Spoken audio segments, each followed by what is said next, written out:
2021, El Salvador was the first country to recognize Bitcoin as legal tender. Projects of this scale are very rare, especially in the Caribbean. There is a lot of conversation globally around tokenization, but very little has actually been tasted in a scale in a real-world project. I have the great pleasure to be joined today by Yossi Abbadi, who is the CEO and shareholder of BHL, which holds 40 million square meters of land in Montecristi, the Dominican Republic, to develop the world's first wellness city. And we're going to learn all about that today. Yossi, buenos dias from Dubai to the Dominican Republic. Thank you for taking the time. How are you doing? Fine, thank you so much. Good evening there, and good morning here in this part of the world. I'm very happy to join you this morning. Awesome. Yeah, and there's a lot to get into, also the aspect of real estate tokenization, the project itself, and also your long-term vision. But before we get into that, I want to learn more about the person, about who is Yossi. So can you share a little bit more about your career, your journey, and what eventually led to Alba Bay and what you're envisioning with the project? Well, thank you so much. I've been fortunate to build a path across a few different fields in Latin America. I grew up in Mexico. I've lived in the Dominican Republic, and over the years, I've worked across different business investments, development in the region. I really love the culture. I've also developed a very personal connection in Latin America. After living so many years in this part of the world, it's part of my essence already. So I have this very, very deep personal connection to Latin America. And I feel very fortunate to be taking part in something that at this stage is very important. This is a region that I care a lot about, a region that has shaped a lot of how I see opportunity, how I see growth, how I see impact. In fact, in the coming months, I will be publishing my first book, which tells the story of the historic transformation of El Salvador under President Najib Bukele, and how other countries can learn from what that magnificent chips have been for. It's how the most dangerous country on earth became safer than anyone in the continent. It's a magnificent story, and I'm very deep involved in that. But beyond all of that, I think that what has stayed with me the most is the opportunity to be part of something that is real impact. Because at the end of the day, it's not just about business perspective or opportunities, but rather to see how you can impact at a community level. And that's really what defines what I do today. And Alba Bay, you mentioned BHL, our company. Alba Bay is a project that envision the great project that we have in the northwest of the Dominican Republic. Alba Bay comes from that same idea, but a completely different scale. We're promoting a visionary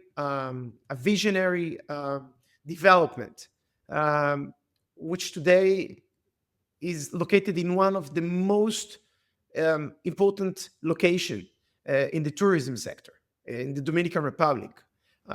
Today, the most dynamic tourism destination in the continent is based in the Dominican Republic, close to 12 million visitors just last year. It's an average of 1 million new visitors every year, and it's still growing. And that creates a very, very strong foundation. And at the same time, our project is located in a region with enormous potential that haven't been developed yet at scale. So many areas in the Dominican Republic have been growing, and this is a sector, a segment, an area which is still to be developed, and that's really where Alba Bay sits. And you were correct. You mentioned the size of it. That's part of the beauty of the challenge and the magic at the same time, because we're talking about close to 40 million square meters of land. So just imagine, it's the size of Tel Aviv, right? I come from there. Projects of this scale are very rare, especially in the Caribbean. And when you work at that level, when you are not just thinking about a project, you think about a territory. And that's something huge for us. That's something that motivates us very much. That allows us to approach things differently from the beginning, right? So it's not just where people stay. We need to think how they're going to live. And that's where the idea of wellness city you mentioned comes in, but not as a concept. It comes as a long-term principle that guides how community evolves over time. We are experiencing a lot of change. People today are not just looking for sun and for white sand. They're looking for experiences, and that's what we are working on, right? So the ambition is not just to build something large, but to build something meaningful, and to do that in a way that can shape the development of an entire region. And we're doing it step by step. I also love how you said, I can really tell like you're super passionate about the region. I mean, you grew up there, you spent, I would assume, a large chunk of your life there. For maybe people that do not really have Latin America on their map from a business perspective, I mean, you were also recognized by Forbes as a business leader in Latin America. Like, can you maybe describe the mentality, the business opportunities, and how to approach things in Latin America that are maybe different to other parts of the world? Well, the Dominican Republic, Latin America in general, is very different from other regions. If you compare it to the Middle East, to Europe, to the United States, people are very, very. What defines them more is their enthusiasm for a good life, and a good life not in a materialistic way, a good life in their essence, very family oriented, very focused on how to be happy. I come from a region with a lot of stress, and you can see the difference between the two scales. And doing business here, one thing I've learned, one of my partners in the past taught me. He said to me, Yossi, invest in countries in which you enjoy to spend time. And the Dominican Republic, Latin America in general, have been very active in Central America, in the countries like Guatemala, El Salvador, Costa Rica, here in the Dominican Republic. I've been to Mexico, Colombia, different fields. I've also invested in Africa in different regions, but something is different here. People are happier. People are not stressed about the future. They live the moment. And that's why in the Dominican Republic, you see not just the growth in the level of tourists that come here every year, but the fact that they return to the Dominican Republic on a yearly basis.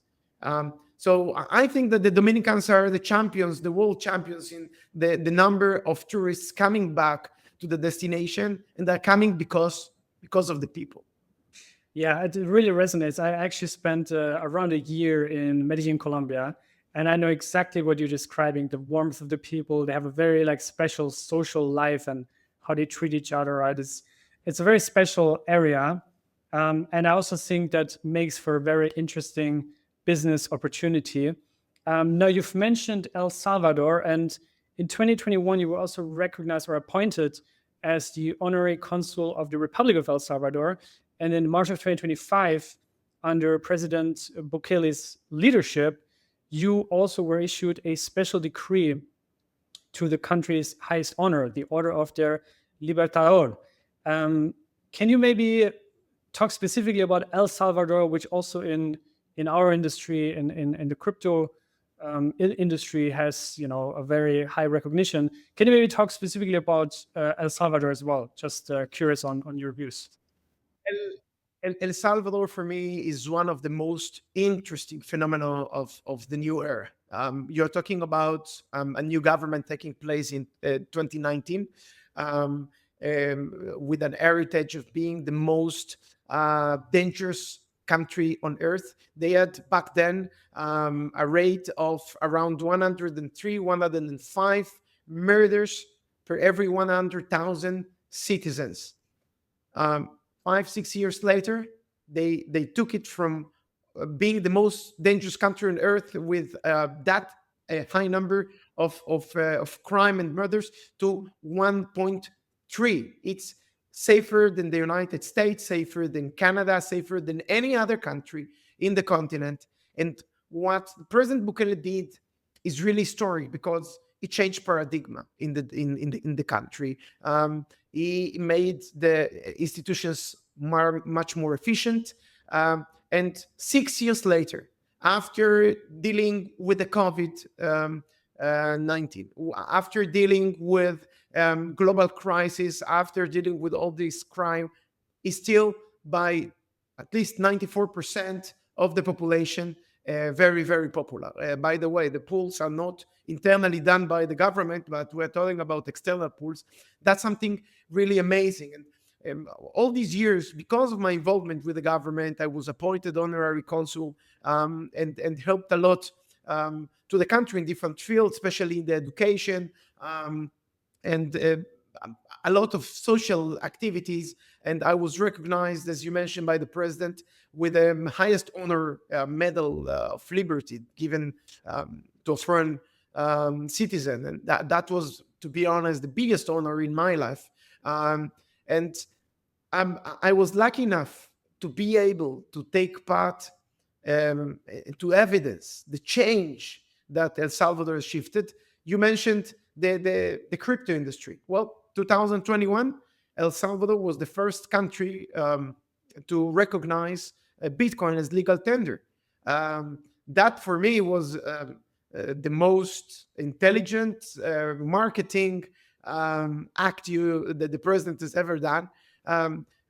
Think about how would cost you to reframe the image of a country that was recognized as the most dangerous on earth and suddenly turn the scale of global conversation and located as the first country to recognize crypto. I remember the private airplanes coming with the biggest leaders of the industry, landing on a weekly basis in San Salvador, the capital of the country. It's really amazing what they did there. And I think that El Salvador will be a reference not only in the innovation sector, but also in the security and in the economic transformation for many other countries in the region. Now let's talk about Alba Bay, which is a massive multi-billion-dollar real estate development project, the world's first wellness city. We already mentioned it. But can you talk a little bit about the journey? Like, how did that mega project kick off? What's the ambition? What's the long-term vision? And maybe also like some sort of timeline, because that's a massive endeavor, right?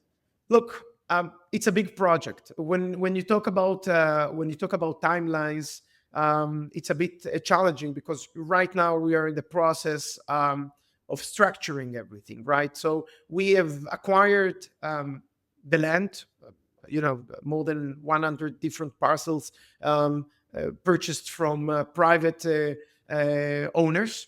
It's important to mention that none of our land was given by the government. Everything is absolutely from the private sector.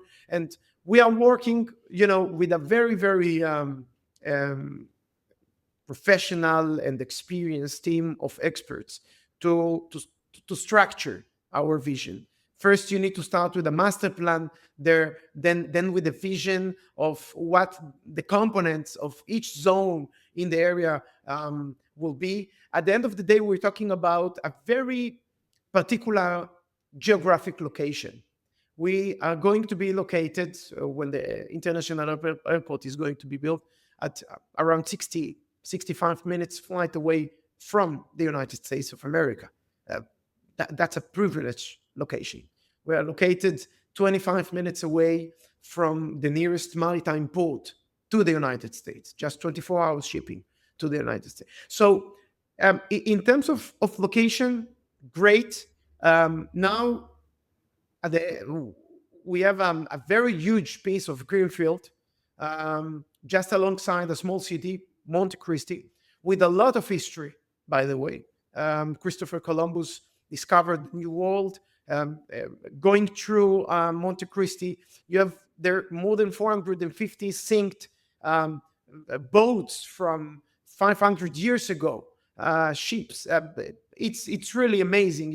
60% of the corals of the island are located in Montecristi, making it the most interesting destination from scuba diving. If you combine natural resources and history, so many different components. And because of the location, because of the attractiveness of the Dominican Republic as a destination, right?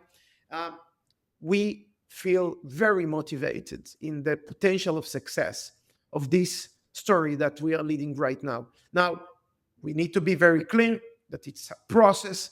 I don't want to go ahead and make a statement about specific dates. We know how things work, but we have secured until now the most important, let's say, permits, licenses within the project. We've concluded a lot of studies, millions of dollars invested just in that. And we feel quite confident in the potential that the project can be, not just for Americans, for Canadians that represent around 70% of the tourists coming to the Dominican Republic, but for the entire region, continent, and very attractive offer that we will do in the next coming years. You've mentioned earlier something that you want to do this kind of in a special way from the very beginning. And today is also a special day because there was an announcement that Alba Bay is launching a tokenization sandbox between BHL and the Lava Foundation as the infrastructure orchestrator behind it. Can you maybe elaborate why you feel like now is the right time for an initiative like this, and what are your expectations from the industry, from the digital asset industry? So I think the most important thing to clarify is that we're not launching right now a finished model, right? We're creating a space to explore.